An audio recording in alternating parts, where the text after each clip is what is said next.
Single ভাইদেরকে বলে যায় গোসল মুক্ত সমাজ চাই। গোসল করে লাভ নাই। গোসল মুক্ত সমাজ চাই।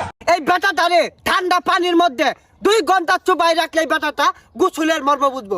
এর গায়ে দিয়া কি একটা নোংরা বিশ্রী গন্ধ বাড়ছে। এই গেন্দারা বেশি বুঝে।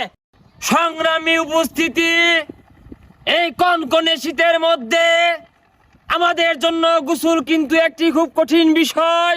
আমরা যারা সিঙ্গেল জাতি আছি আমাদের গোসল না করলেও চলবে। আপনাদের কাছে আমার একটি বিনীত অনুরোধ, আপনারা ভুলে এই শীতের মধ্যে গোসল করবেন না। এই বেনু কি এর বাসন চলতাছে? এবার ঘোরা ঘোরো না, কি আর বাসন টের হও না, কিন্তু শীতের মধ্যে গোসল হলে বাঁচতা। এই মিয়া গোসলের তো না কি করবো? গোসল না হলে থাউন যাইবো। এই গেন্দারা বেশি বুঝে। এ বেটা তুমি কি বিয়ে করছো? হ্যাঁ বিয়া করছি। তাইলে তুমি নেবো কি হলো? তোমার ডাহে কে রাখলো মধ্যে? এই শীতের মধ্যে যে গোসল ছাড়া থাম, এর কোন আলাদা উপায় আছে? থাকলে আমরা শুনাই আমরা শুনি। থামো তোমরা। আমি দীর্ঘ 3 মিনিট গবেষণা করে তোমাদের জন্য একটা উপায় বের করেছি। যারা সিঙ্গেল আছো তাদের গোসলের প্রয়োজন নাই। গোসলের পরবর্তীতে তোমরা হালকা চুল ভিজায় সেরা বিদেশি সাইন মাখবা আর সুন্দর করে পোশাক পরে এলাকাত ঘুরবা। কেউ বুঝছো না তোমরা গোসল করছো কিনা। এই মিয়া আইনে গোসলর না দেখে লেগে মাইসে গোসলর তো না ডাইকা নেন কুবুদ দিতেন গেলিগা। আর কি আর সাতার বাসন শুরু করছুন? সংগ্রামী উপস্থিতি, আমি যখন আপনাদের উদ্দেশ্যে ভাষণ দিব এইরকম 2-4টা কুলাঙ্গার শয়তান এখানে উপস্থিত থাকবে। এদেরকে মালমা দিতে হবে।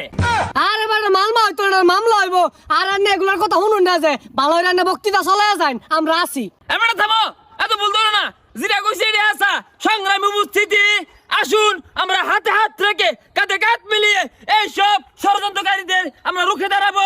এবং কি এই সামনের সমাজ, সিঙ্গেল সমাজ, আমরা একটা স্লোগান তুলবো, গোসল মুক্ত সমাজ চাই।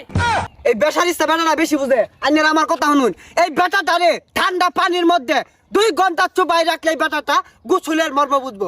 এর গায়ে দিয়া কি একটা নোংরা বিশ্রী গন্ধ বাড়ছে। এই গেন্দারা বেশি বুঝে। এই বেটা গোসল নাকি তো নিয়েছো তুমি? আমি তো বললাম তোমার 5000 টাকা ঋণ থাকে গোসল হইলে। ভাই তাহলে যদি আমরা গোসল করা বাদ দেই তাহলে কি ঋণ করা লাগতো না? এ বাবু, এই বহুদিন যাবত যে গোসল হরতা ছিল, এই যে ঋণ বাজাইছো, এই দায়ভার কারা নিব? এটা তো আমি নিয়ে পাইতাম না। আর রাতে গোসল করা বাদ দাও, একটা ঋণ হইতো না। গোসল মুক্ত সমাজ চাই আমরা। এই কি আর ঠিক ঠিক ছাতাগুলা এনে কি আর ঠিক ঠিক শুরু আছে হইছে না? তুই ঠিক বই রইছো কে? লম মিছিলটা হয়ে আলাই। আরে কেন শুনো, তুমি মিছিলে আগে থাকো না, পাশে পাশে দেখো। আয়ো দিবে দেখে আমার লোক স্লোগান ধরো।